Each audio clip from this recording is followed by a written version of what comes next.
Tarik 14 dwe mar 10 nyako Ramogi en thuolo machielo majaber mawaikore mar kelo ni weche manyien mag Migago kowuok e Ramogi TV. Mae bende odiechieng' onogo ma jo Kenya rito mar ng'eyo nengo manyien mar modhi e pachoka mibiro yangi gi duol matayo weche mag modhi e pachoka EPRA. Machiegni e weche manyien to mokwongo thuond weche. Jatend piny Kenya William Ruto odhialo odiechieng' jolweny e nyasi matimore Laikipia. Obila ochako timo nonro e wi nek mar jarit Aida Odinga mane ochiel gi magina e boma ma Kisumo. Walishikwa kwa laptop, ati walipata kwa uwanja. Huyu anachukua anapatia huyu, hiyo ndio maana walishikwa. Jopuonjre 13 omaki e kuoma laptops e sikund primar ma Kiangunu e kaunti ma Kiambu.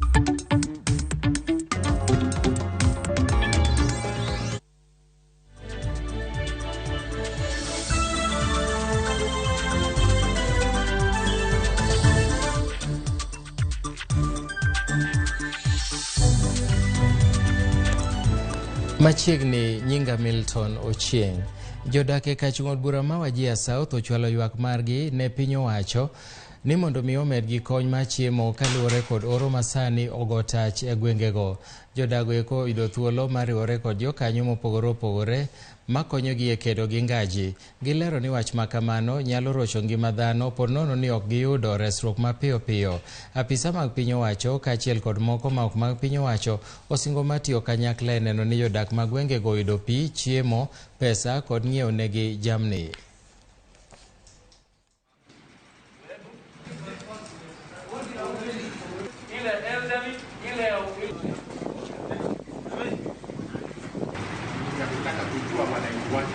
We are in the middle of an emergency, a very biting drought that has, increased the suffering within the population, a population we know was just recovering from the last drought. So maji ni shida, chakula hakuna, wananchi watu walitoa watoto wao shule, watoto wako kwa kichaka, hawana maji, hawana dawa, so tunataka msaada zaidi in Wajir South. You are aware climate-related shocks and humanitarian situations affect these families, particularly children. And remember that, the loss of livelihoods is a risk factor to violence against children.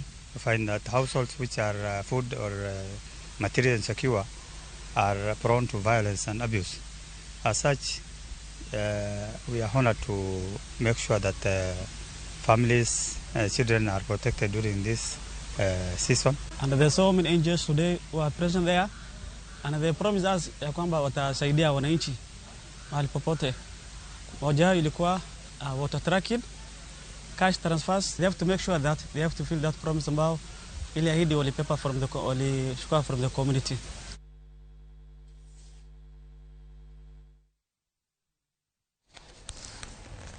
Piny owacho kuom riwruok kod kembe mag ji giwegi ojiwo chenro mar reso jomodenyo kaluwore kod midhiero mar oro e kaunti ma Kajiado.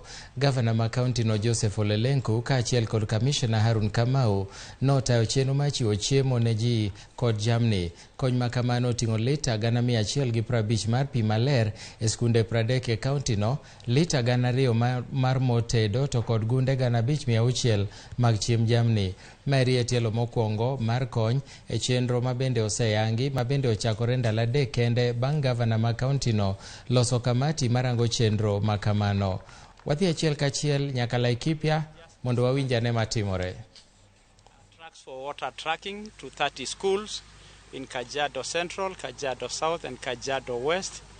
We have also dispatched animal feeds, pellets, 5,600 bags, and fuel to 10 boreholes, 2,000 liters, and also support to 300 families from Optiven. We want to express our gratitude to the players who continue to support our agencies, the European Union, today the support from National Drought Management Authority, the other players, and we want to appeal that the gap is still enormous. And my appeal as the chairman of the Opulent Foundation is to appeal to all corporates that this is the time that we need to give back to our communities. This is the time that we need to be sensitive to the society, that our people are out there suffering. Please, I make this appeal that wherever you are, we can be able to support our county governments, we can be able to support our government to ensure that we are alleviating the hunger that is really eating up our communities across Kenya.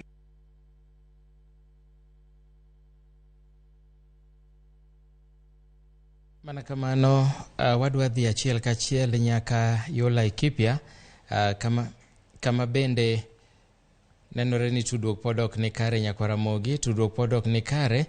Laikipia wadhi achiel kachiel kama bende jatend piny Kenya William Ruto ni e nyasi mar dhialo odichieng' jolweny. Nenore ni wabiro kelo ni siganano e seche moko mabiro go kaluwore gi bedo ni ok oseikore gi e thuolo ni.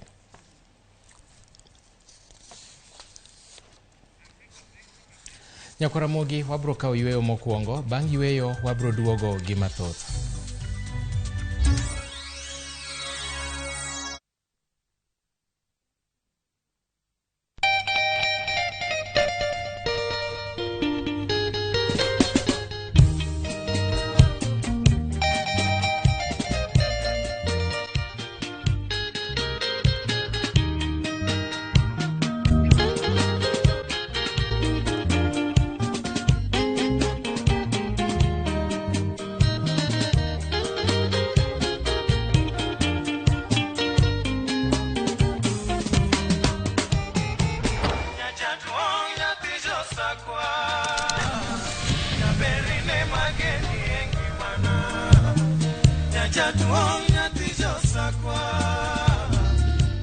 Radio Ramogi, Cartoon Jaluo. Radio Ramogi.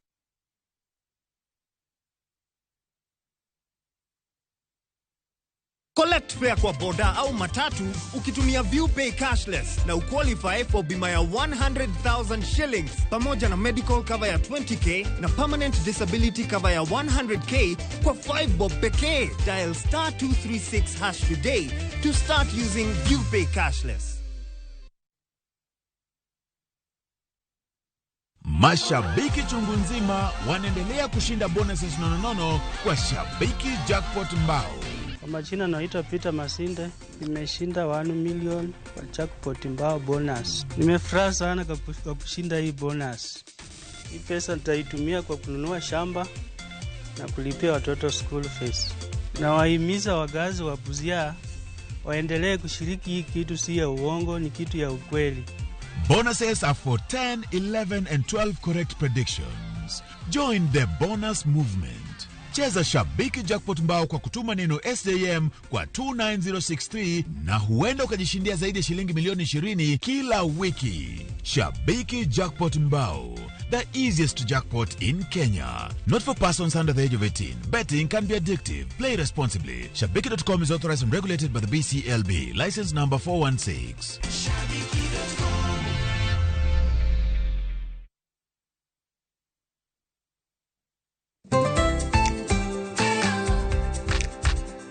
Ng'ama miyo ong'eyo ber mar tim makare kaka math mokinyi manigi ndhadhu kendo milimili kod Blue Band pile ka pile opong'e gi omega 3 kod omega 6 gi teko madwarore.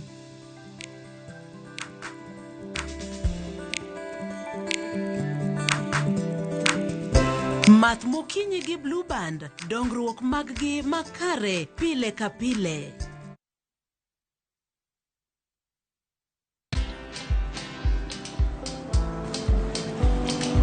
Chal nade? Chal ka gimi kaka ng'iyo sim gi pacha te? Kiki ahinya. En mana ni asebedo e story ahinya.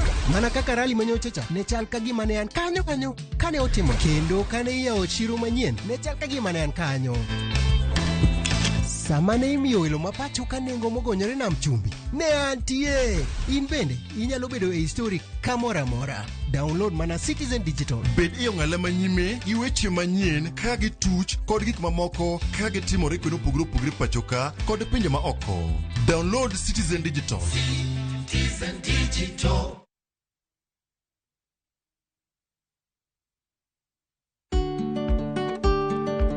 Bende ing'eyo ni riwruoge mag saga kata SACCOs nigi ber mathoth kaka hola ma idwaro mapiyo kata emergency loan, hola mar school fees kod hola mag dongruok maduto nyalo yudore mane odiechieng' achiel.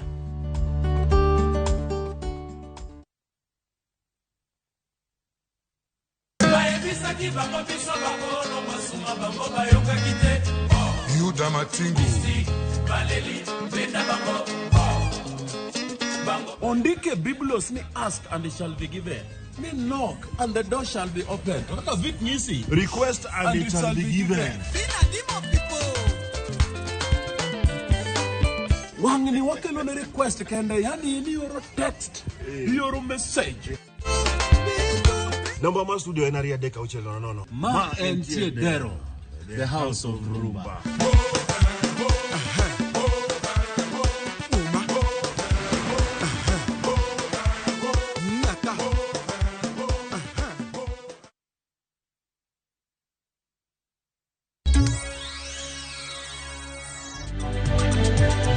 Kendo jawinjo.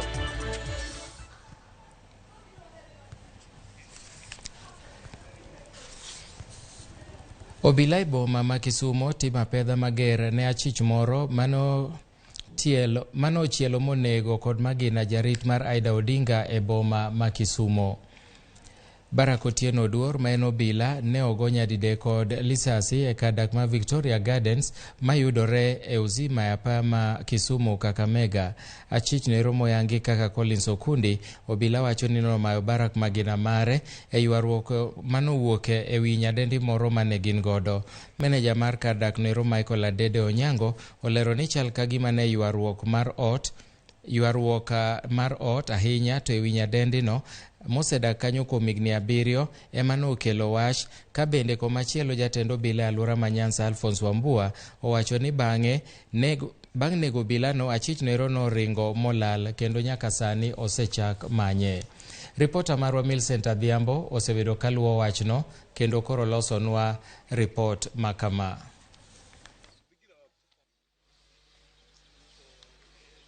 Timre maber ni chief ochopo ka, polisi bo ochopo ka, mondo wane wach kaka tiang' walos wach maka. Nikech ok ober kaka iwache, ing'e ni ma afisa mobiro mawuotho gi nyakoni, en afisa mowuok oko, to nyakoni be ing'e ni ok anya donje wach ni maiye, mok anya wacho mang'eny ku. Wawe investigation otimre mondo wang'e tie wach. Nikech an ok anya wacho, lakini kochakre sani nyaka watime vetting ma proper ma kaka jogi biro biro dak kae nikech koro rach. To make the investigations as to the reasons why kwani ni clutches gani walikuwa nazo na ile bunduki ilitumika. Collins anaweza kuwa alikuwa na bunduki ambayo ni si halali ama ni ya Baraka. To kawadhi weche mamoko mag tudruok kod kedo gi oro, piny owacho kuom tudruok kod kembe mag ji giwegi kaachiel kod riwruok mar Red Cross oyango chenro mar chwalo kony ne joma kalo e midhiero ma oro e kaunti ma Narok omako. Chenro no biro neno ni chiemo ochopo ne familia madirom 2,500 e kaunti ma Narok ma en achiel kuom kauntis ma oro pod ogo e tach. Kony no biro chopo ne jo Narok e kinde ma sirikand kaunti no nyocha noyango ni ngima ji mahewa 100,000 ni kama rach kaluwore kod oro. Minod jalup jatend piny Dorcas Gachagua kod jagoro maduong' mar Red Cross Dr. Asha Mohamed ema noyango chenro machwalo chiemo kawuono. Only early this year we were speaking of 3 million people affected. But now that number stands at over 4 million. This number could rise to 4.5 million by the end of the year, given that the October, November, December rains are projected to be inadequate. As the drought continues to intensify, the needs of the community continue to increase. People need food, water, and health services, among others. We are also supporting rehabilitation of strategic water sources and have partnered with the Kenya Meat Commission to buy and slaughter livestock under the offtake program. Over 300,000 people have benefited from this program, and I want to thank the government of His Excellency Dr. William Ruto for promising to extend this particular program further. We don't need to wait as Kenyans Many people, when they see me here, maybe flagging off this, they'll be asking, am I the government? But I believe you and I are the government that needs to govern and make sure that what God has given you, you need not wait, but donate whatever it is so that you can be able to save a life. Ogai mar jomin buche Nurdin Haji owilo paro kata chung mare e wi wito oko bura mar mibadhi mane mieno gavana machon ma Samburu Moses Lennon Kulal. Bura makamano biro dhi nyime nyaka giko bang' jamin bura maduong' e burano Alexander Muteti wacho ne doho ni noikore gi dhi nyime gi burano. Jayal bura mawinjo burano nokwedo dwaro mar wito oko bura makamano momako Lennon Kulal. Gavana machon no itudo gi chilo mar mibadhi mar omenda madirom siling milion 80.7. Bura mano makne gana 2019. Lennon Kulal notam donje apisi mare nyaka bura makamano ne tieki e doho. Kara kamano dwaro mare madok e apisi ne ochope giko bang' ka jayal bura Mumbi Ngugi mako motegno bura mano ng'adi e doho mapiny. Lennon Kulal ne en achiel kuom joma ne ochope tielo machielo madwaro bedo jagoro mongirore.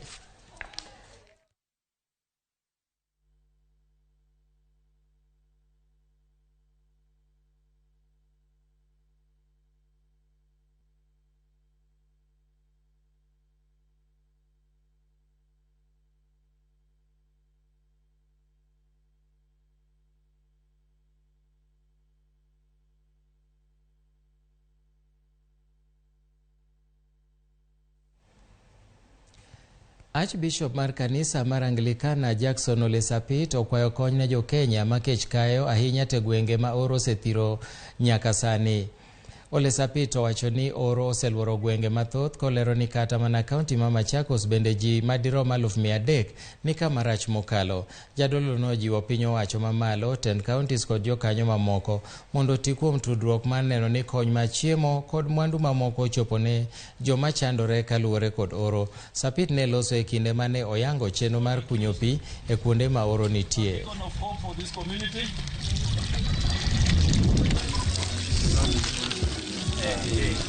Which is hosting this event today. We have a Chumbuke CBO, Lord Bishop. This reference is from Makueni Diocese.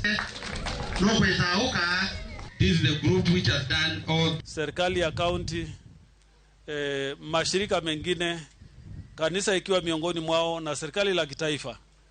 Tutainuka sisi wote kushughulikia janga la njaa kwa wananchi wa Kenya, kwa sababu it is a reality, ni jambo la hakika ambayo inatukumba wakati huu, na njia moja ya kuonyesha upendo moja kwa mwingine ni kuhakikisha kwamba kila familia ambayo ina tishio la janga la njaa imepata msaada.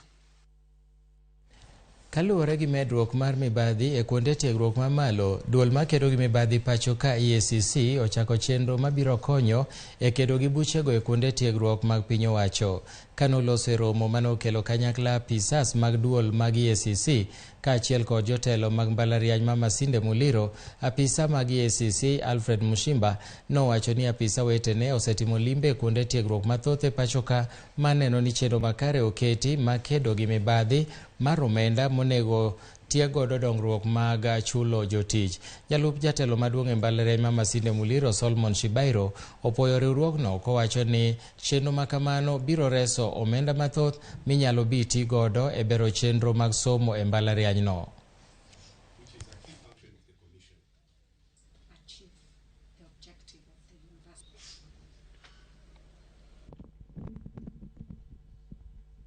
We are partnering with the EACC who have come, and we are excited that we have been managing this university, and now an arm of EACC has come to check at how we have been doing it, with the aim as stipulated that they are going to look at our systems, at our documents, at our policies, and see whether they are good enough or there are obstacles to achieving the objectives of this university. Sometimes we find weaknesses and loopholes in financial management, procurement and human resource management that create problems for the way institutions of learning and the public bodies are managed.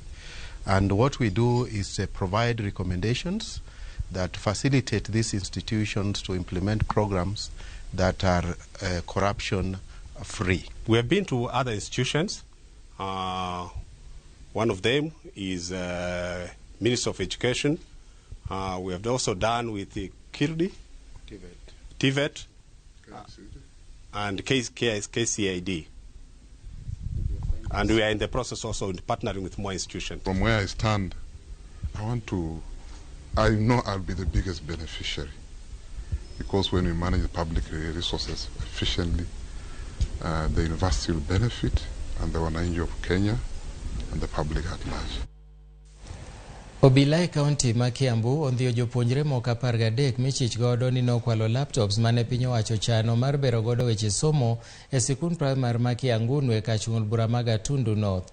Achije mamoko 3 ma ok gin jopuonjre bende ne ondhi, kendo kwach kich ma Kamwangi medo dayo dhogi kichano ochwalgi e nyim doho. Achijego eko wachore ni nokwalo laptops mag piny owacho nochano pogo e skunde mano mwonyo omenda maromo siling bilion 50 kod 3. Jonyuol nyithindo mane ondhi godo ogolo ywak nobila kuom keto nyithindo go e od ang'ech achiel gi jogo madongo. Bende ne giywak ni somo mag nyithindo go rochore kaluwore gi pok ochwalgi e doho.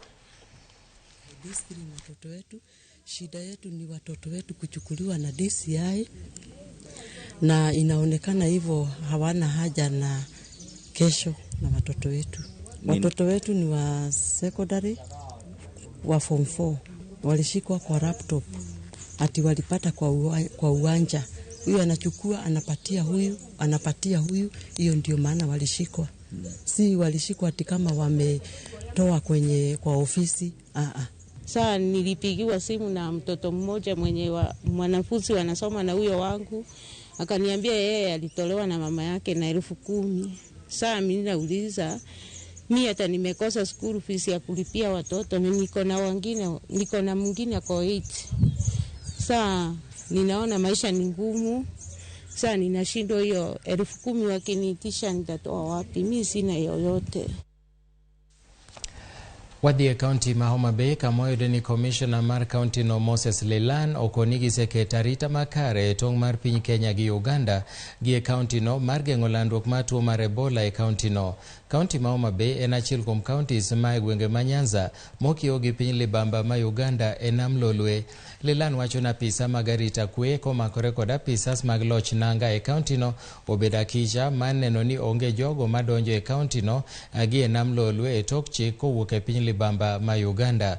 Okone jopiny mondo mi obende obed akicha ahinya to mago mawuok e alwora no ma nam Lolwe, kendo gichiw lipot ne obila ka gineno jok ma gichich godo. Kule Uganda, there is an outbreak of Ebola, and we are very, very alert. We are asking all our residents to be alert. If need be, you should minimize travels, particularly unnecessary travels across our waters.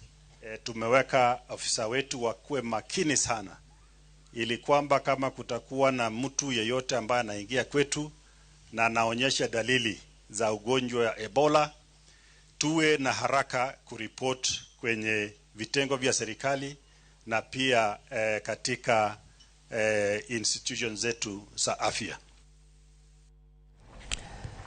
Bad Migago mar piny owacho mochung' ne manyo chiro mar rech Kenya Fish Marketing Authority osingo ni jolupo alwora ma nam Lolwe nigi dhi neno nigi bedo kod chiro makare mar rech. George Juma nigi ler makamano kowuok e kaunti ma Migori. Onge mar chiro malong'o en achiel kuom midhierogo ma jolupo e kaunti ni ma Migori koro osebedo kakaloe. Kata kamano, geno ma yudo chiro malong'o koro osebiro bang' duolno ma ochune keto chiro makare mare, mabende ong'ere kod dho ngere kaka Kenya Fish Marketing Authority ne otimo limbe dhowadhno masori kendo bedo kod twak kod jolupo. Ni wadwani wakwayo joluowa kata jowa matimo fishermen mane e dho namwa mondo watim ang'o? Wabede urwe cooperative mag jonam mondo rech mwagolo ka obed rech manigi value. Kae ndiye mwadhi kawe mbuta wate, kae mwadhi kawe ngek wate.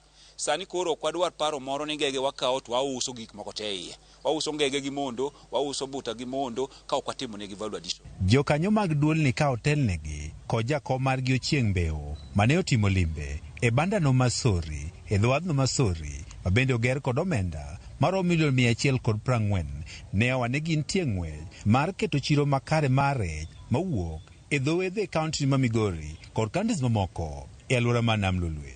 Kik wausa rech whole, waus rech mabende wanyalo oro filet, wanyalo timo gimoro mondo be wagolo wauso kaka wadwaro, wa package wa kata pien rech en mana pesa.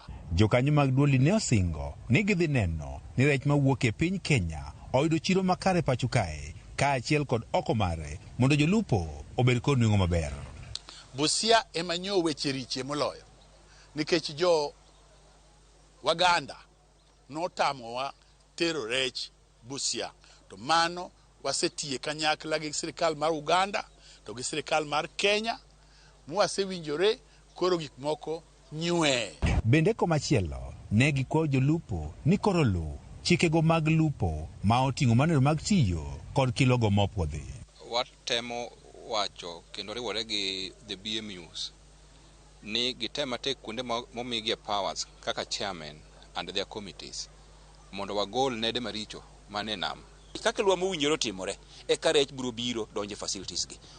Limbe margi obiro e sechego mabende koro banda ni moger kod omenda maromo $140 nyaka sani koro pok ochako tich nikech onge mar stima. Wasewuoyo nyaka gi jo Kenya Power ma warito gari mondo gibi mondo gitimango mondo gikel stima ka mondo factory ni ochak tich. Banda ni mabende koro biro ng'i kod kwethni en mano mane oyaw dwe mar 8 mar higani. Kata kamano nyaka sani koro pok ochako tiyo. Kageno ma jolupo en ni mondo koro piny owacho dhi kawo okang' makare mane koro banda ni koro chako tich.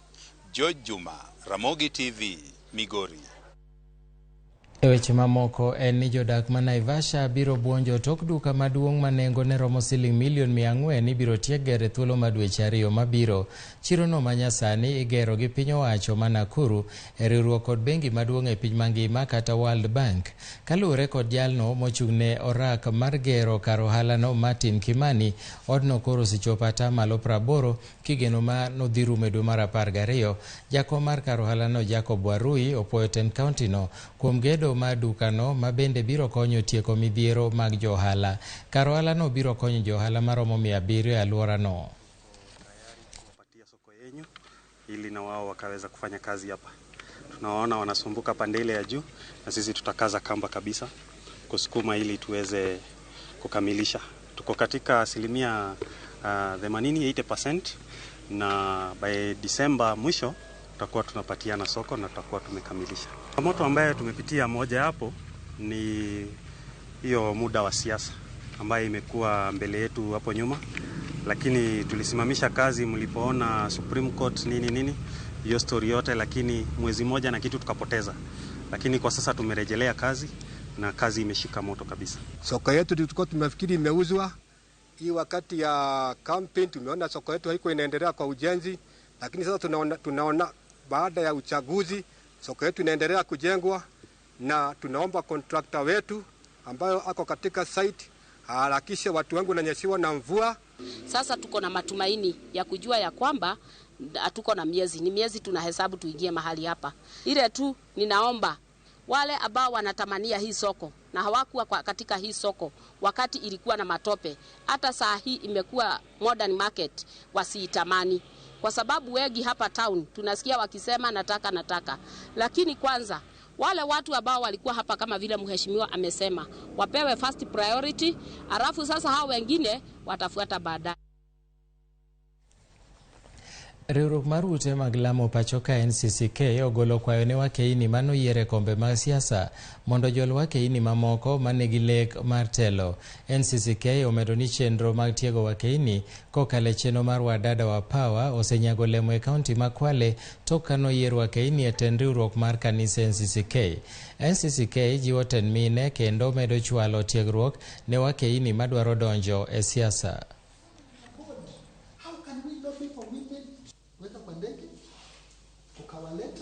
Najua mlikuwa hapa jana na leo hii washiriki katika maeneo ya maamuzi. Nashukuru kwamba leo tuko hapa kutathmini ni mambo gani ambayo tumeyafikia baada ya mradi huu wa wadada wa Power, hususan tukizingatia uchaguzi ambao umekamilika, kwa sababu ilikuwa lengo ni kupata wadada wasimame katika viti na pia waweze kuchaguliwa. Na tuliona kwamba idadi ya wanawake waliogombea viti katika uchaguzi uliopita mwezi huu wa 8 iliongezeka. Ilikuwa ifiki wadada 20 hapo nyuma, sasa tulikuwa na wadada 46 waliogombea viti mbalimbali. Nimejifunza kuishi na ile jamii ambayo leo wanacheka na wewe, usiku wamerudi wale ndio wanakusimanga, na kesho wale ndio unawatarajia wakupigie kura. Kwa hivyo hawa wametumotivate, wametuweka mahali ambapo wanakuambia wewe ni kiongozi, yule anakufanya hivi, yule anakufanyia upande huu, wote bado ni watu wako. Neno la pili, wametusaidia kupona, wametutia nguvu, wametupa moyo kiasi cha kwamba bado mimi najihisi mwaka 2027 nitakuwa mshindi. Kwa sebedo karaka wasengi challenges magi sebedo go to koro wangiyo forward ni 2027 to kara challenges manegi kadego wabotimo nango monde gibed jo mangeny gidon jetelo kuom oganda mangeny, kendo nikech wasengi ni mine betio maber, nikech sani wan gi governor makwale ka en governor mamio. Wanawake wengi wamekubalika na hata jamii zimekubali kwamba wanawake wanaweza kuania nyanja tofauti na wanaweza kuwa kwa uongozi. Hapo mbeleni kasha ilikuwa imefunga sana wanawake katika eneo hii ya Kwale, lakini kwa hivi sasa kuna mabadiliko sana kwa sababu dini zimekubali kwamba wanawake wanaweza. Anyuola moro mawuok Subukia e kaunti ma Nakuru ni kod kuyo bang' wito nyargi manyinge Margaret Ruguru e piny Saudi Arabia kama notiye. Jane Waweru ma en nyamin Margaret lero ni negiwuoyo kod nyamin gino mogik tarik 6 dwe mar adek. Olero nosebedo koluwo kambi mar Satman manotero nyamin gino oko bang' kane ok onyal yudo nyamin gino e simu. Anyuola no wacho ni neging'eyo tho mar nyamin gi tarik 5 dwe mar 10 bang' koso tudore kode kuom dweche mathoth. Gikwayo serikal kod jogo man kod nyalo mondo mi okonygi e yo kaka ginyalo iko nyathingino. Hakuwa irudi online na simu kakuwa mteja. Ndio tukafuatilia kumfuata hivi ndio tukaona mwezi imeisha, ingine imeisha, bado hakurudi online. Tukauliza wasichana walikuwa naishi na yeye, wakasema wajamuona. Wakaniambia tena huyu mtoto alitoroka mahali, alipelekwa kazi, akaenda kazi mahali ingine. So anamuita runaway kwa barua yenye wameandika pale. So nikauliza runaway ni kusema nini, wakanielezea, wakaniambia sasa huyu ni wenu. Gharama ni yenu juu alitoka mahali alipelekwa kazi. Juu ile bili imekuja imetusida sisi. 1700 hata tukijaribu hatuwezi tukapata. Kwa hivyo tunalilia serikali na watu wa roho nzuri kwa nia njema tu watuhurumie ndio tupate mwili wa marehemu wetu, tukuje tumuzike kwa heshima. Imedo neno kendo winjo chenro mar Migago kowuok e Ramogi TV. En thuolo mar kawo yweyo mar ariyo, to kapok wadhi e yweyo en mor mara mar somo ote muoronwa e laini maro mar ote machuok ma en 23600. Paul Onyango kanira lingo asembo wacho nopuoyo Ramogi TV kuom weche matuch kaka timre e piny ka. Kaeto machielo bende wacho ni Elias Otieno wuod Kendu be Jaka Black aneni maler, erokamano. Jaka Black jokedo gi orogo obi Migori County kabe. An Sara Singa mar wang' neno West Kanyamkago. Kaeto awuoro nekno ya walitndi atimo mos ne familia mano Sara Singa. Kaeto min pilot mandhiwa wacho ni Ramogi TV amor kodu, umiwa weche matimore Kenya ka to gi pinje ma oko. Jaka Black aneno maber kod baba wa Singa mana odongo. An Sara Singa inuori ahinya Sara, kara kamano wamor ni in ja neno marwa mogeno ahinya. Kaeto Julius Obonyo kawuoka Ngere Kagoro wacho ni en oneno wakachiel kod mama jomadongo kwadwa ni mondi tajo nyingi awe aye kamano. Ajaka Black ni aje count me in an kodi Sara Singa kaito mogi kanyo owacho ni Ann Patel mar Honge Beach erokamano ahinya. Amor kod chenro mag Ramogi TV ma Katekis Fred Obiero mar Rakwaro Catholic Parish Migori erokamano. Miliny en ang'o kod Kisungu an Melbourne Sakwa okang'e gimiwacho kanyo. Kara kamano asomo mogi kanyo. An Vena kawuok Ndonya arwako ji duto te maneno Ramogi erokamano ahinya nyakwa Ramogi. Wakaw yweyo matin to pod wan gi weche tuke kik idhi mabor.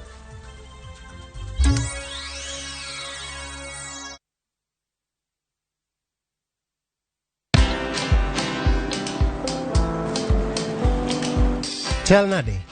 Chal ka gimi kaka ng'iyo sim gi pacha te? Kiki ahinya. En mana ni asebedo e story ahinya.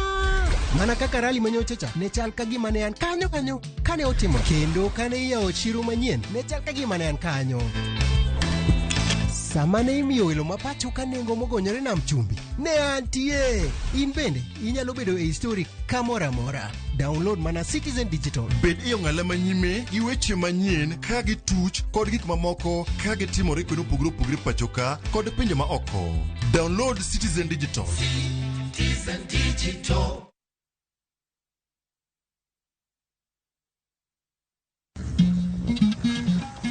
Oganda en kitgi.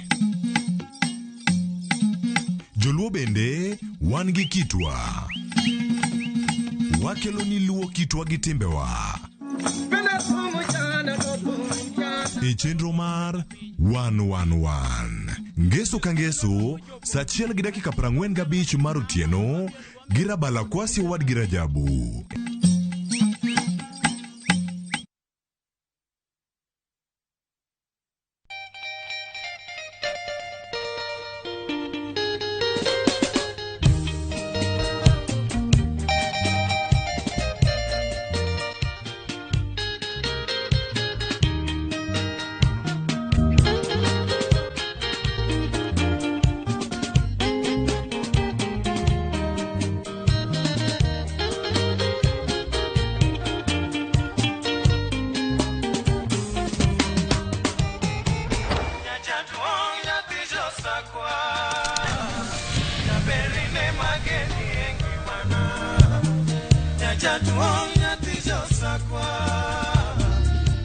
Radio Ramogi, Cartoon Jaluo.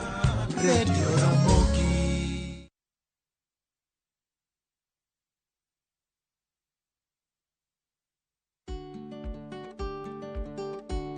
Ka ok itiyo makare gi modhi mag pien dendi to nyalo mono gi donjo e pien dendi makare, ma nyiso ni ok gidhi tiyo e yo mowinjore.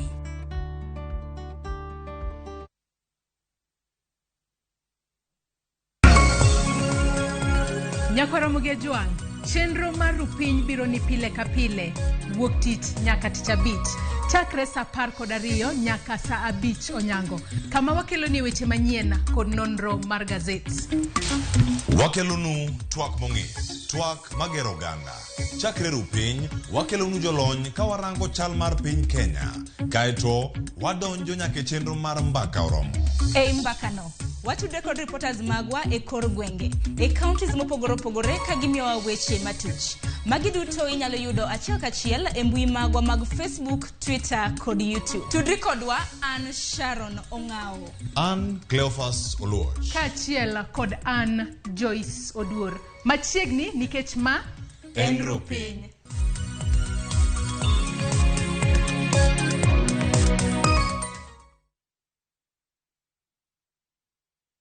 Collect fare kwa boda au matatu ukitumia ViewPay cashless na uqualify for bima ya 100,000 shillings pamoja na medical cover ya 20k na permanent disability cover ya 100k kwa 5 bob pekee. Dial *236# today to start using ViewPay cashless.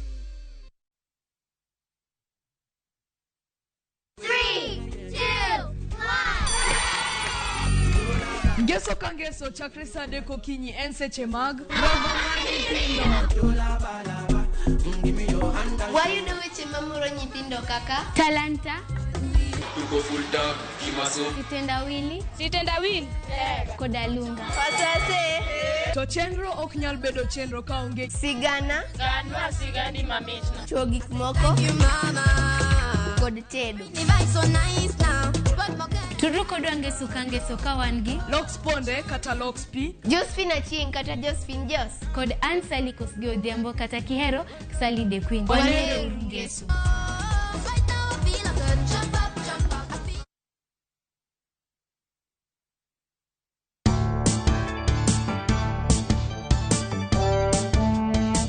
Rabuon mobul. Gik ma idwaro.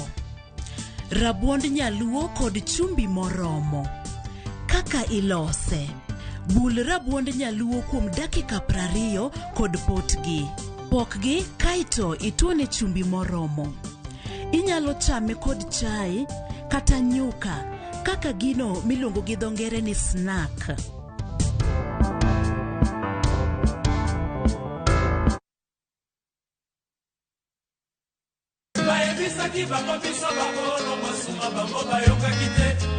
Yuda Matingu Ondike Biblos ni ask and it shall be given. Ni knock and the door shall be opened. Request and it shall be given. Wangni wakelo ne request kende yani ni yoro text, yoro message. Number ma studio enaria deka uchelo no. Ma entie dero, the house of rumba.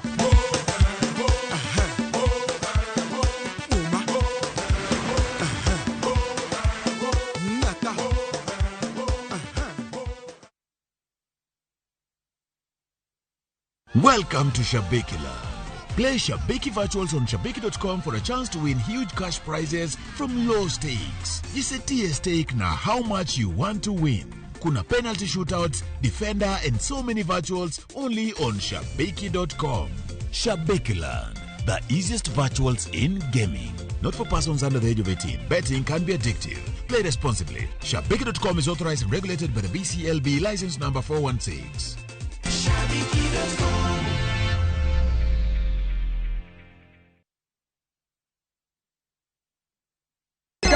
Dada sim tupo site. Piga loko kula wa achapi. Wa achapi. Okonyal bedu maber moloyo ka. Unanipa vigezo na sababu ya kukupenda tu. E chenro maliet kendo mamit mar ngolo e piny luo duto. Watmana di mamiyo aparo nyaba mando te kontiendo. Tudri kodwa mondo iwinj thum maliet. Chekifala mekana mezubana na chekia kisubari mambaru ni mekana meja. Miel manyasani kod neno jothumbe mihero. Riuri kod jota chenro Lind Ramogi kod DJ Kolo e thum Dagmor. Geso ka ngeso Sabichu Tieno. Mana e Ramogi TV.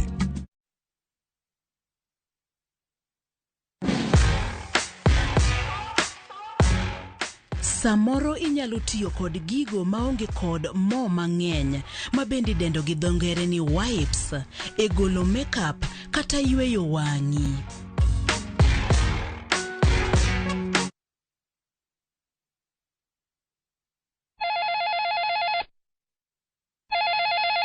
Ngoja kidogo na kupigia.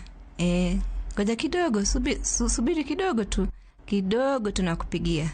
Nakupigia sasa hivi. Kidogo tunakupigia. Dial *811 447# to get ngoja tu kidogo.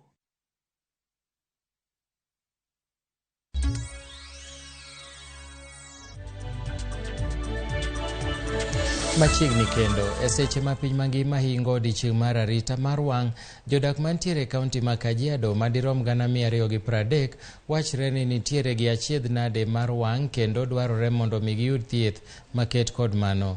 Kaluwore gi kwan makamano, wachre ni kwan mar ji madirom 7,500 e kaunti no gin muofni. Kara kamano nitiere achiedh nade mamoko momako wang' kaka mong'ere kaka trachoma minyalo timne bero kaluwore gi jalony weche mag wang'. Chiegni nus mar achiedh nade mathoth makamago eko inyalo thiedhi koseyudore ni jolony modoka korka weche mag thieth mag wang' ema ok ong'eyo gino ma bende osebedo ka kelo achiedh nade makamano. Tumeweza pia kulete specialized clinics nyingi hapa,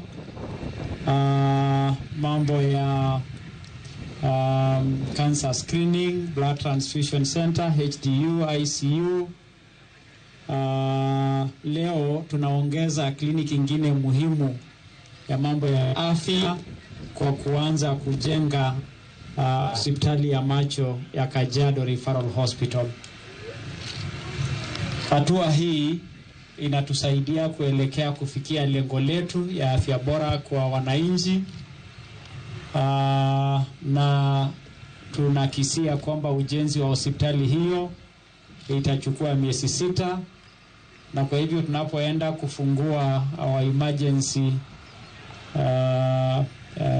center hapa, tutafungua pamoja na hiyo kuhakikisha kwamba tunapiga hatua baada ya nyingine. Leo tuko Kajiado County kucelebrate World Sight Day, kuambia watu wapende macho yao. Kajiado County imekuwa na shida ya macho, especially trachoma, na trachoma isipotibiwa mapema mtu anaweza pata upofu, na is unfortunate because hiyo upofu iwezi kuwa reversed. Kuna magonjwa ingine ambayo tunaweza zuia upofu kama cataract, ambapo through surgery tunaweza pata matibabu na upofu imalizwe. So tunaambia watu wa Kajiado na Kenya mzima ya kwamba waende katika hospitali iliyo karibu na wao, waangaliwe macho, daktari aweze kuwatibu kama kuna shida yoyote before it's too late. Jodak magwenge ma Milimani kod Kalamawe e kaunti ma Isiolo okwedo tich jal mane omiyo rak malos apayano toka otogoro manoketi kanyo chwalo ula e ute jodak. Jodago eko wacho ni gisegolo ng'ur margi e apisi mathoth mag piny owacho e kaunti ma Isiolo gi Nairobi, kendo giseyudo singo kwa kuom duol mochung' ne weche mag apaya gwengego Kera. Piny owacho oseketo tenge omenda maromo $6 million ma chenrono madhi chakore dweche 6 mabiro. Jodago kwayo jotendgi mane giyiero kaachiel gi Kera gi jal mane omiyo rak malos apayano mondo tim mapiyo mondo resgi ka koth pod ok ochako chwe. Pale ya kupitishia maji ndio shida hapo kwetu, kwa sababu kati ya hii biashara yote wakati ya mvua hakuna kazi inafanyika. Mvua ikinyesha lazima tufunge hii biashara yote, na imekuwa matatizo kwetu. Hii barabara wakati inaponyesha maji yanafurika, hakuna mtu anapita kwa hii barabara, watoto hawezi kupita, watu wazima hawezi kupita, watu wengi wameanguka kwa hii maji, na tukajaribu kuokoa. Lakini sisi kama jamii wa area hii na kama walipa ushuru tulikataa, tukasema ya kwamba hiyo maji isipelekwe tu upande hiyo mahali ambaye tunaenda tena, badala ya kumaliza ile shida tunaendelea kuzalishia wengine shida, kwa sababu walikuwa nasema wataweka mara hapa mpaka pale chini kitu kama 100 meters 100 meters ama 200 meters.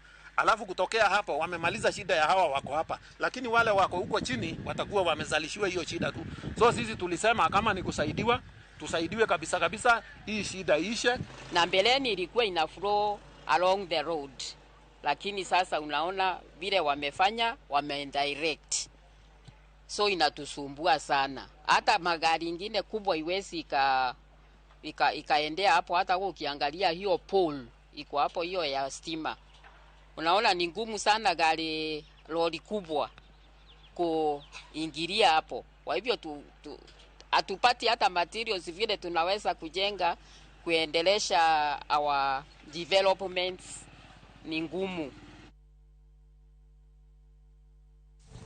Riwruok mar jopuonj NAT bade ma Migori kod jonyuol dwaro mondo mi kamati mochuogi kod jatend piny Kenya mondo rang chenro mar somo ma CBC oneni moko kuom gigo ma gidhi duoko ne jatend piny Kenya e lipot margi en ni omedo omenda mondo mi ojol somo ma CBC.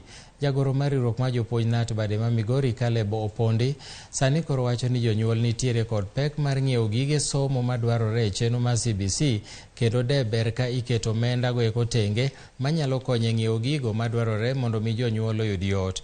Opondi bende dwaro ni mondo mi sikunde duto obed kod computers ma bende jopuonjre nyalo tiyo godo e donje mbui mondo mi gigol penj ma ioro mag CBC. Beche ni malo kalure gi gik midwaro ni jonyuol ochiw ka nyithindo dhigo e skunde mondo timnegi assessment. Mar ariyo, assessment mitimo ne nyithindo, nitie skunde maonge electricity, ni skunde maonge internet, koro chuno ni jonyuol chulo pesa mondo jopuonj odhi e towns mondo odhi o download penj ma nyithindo timo. Koro ma ka ginyalo review, giter computers e skunde wa, giter electricity e sikunde wa te mondo gigi te tim e school, mano koro biro bedo mayot ne jonyuol moloyo ni sani to gichulo pesa mang'eny. E weche mamoko bende en ni kamishna ma kaunti ma Kajiado Patrick Mwangi sani koro kwayo jodak ma kaunti no mondo tudre kod apisas mochung'ne arita e kedo gi jo maundu masiko monjo gwengego. Kanoloso e nyasi ma sidho ruoth ma gweng' Mangong e apisi mare, jalup komishona no nowacho ni apisi mar ruoth biro konyo e kedo gi maundu kendo bero arita kwe e gwengego. Wachni nosir kod jotelo mamoko mano yuoro e nyasi no. Gedo mar apisno mar ruoth omwonyo omenda maromo siling milion 1.8 mawuok e aguch omenda mar National Government CDF.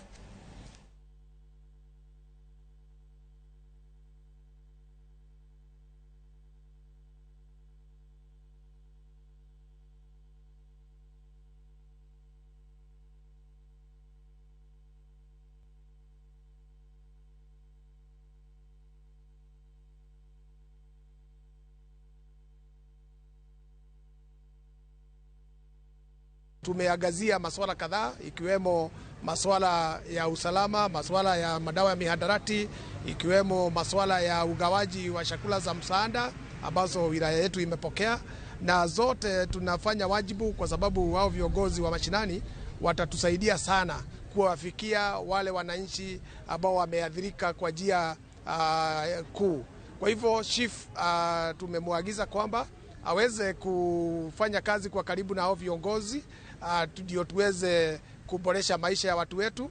Kwa siku ya leo tumekuja kuzindua ofisi hii ya chief ya hapa Gong, na hii ni mmoja ya zile ofisi za chief ambazo zimejengwa katika hii constituency ya Kajiado North.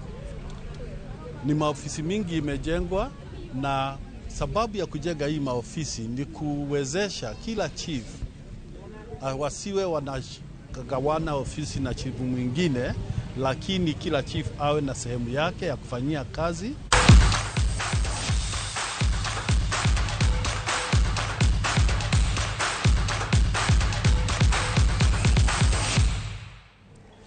Machiegni weche mag tuke. Tim mar Arsenal nyotony matin bang' yudo loch mar gol 1-0 e wi Bodo Glimt e tuke mag laro simbo mag Europa.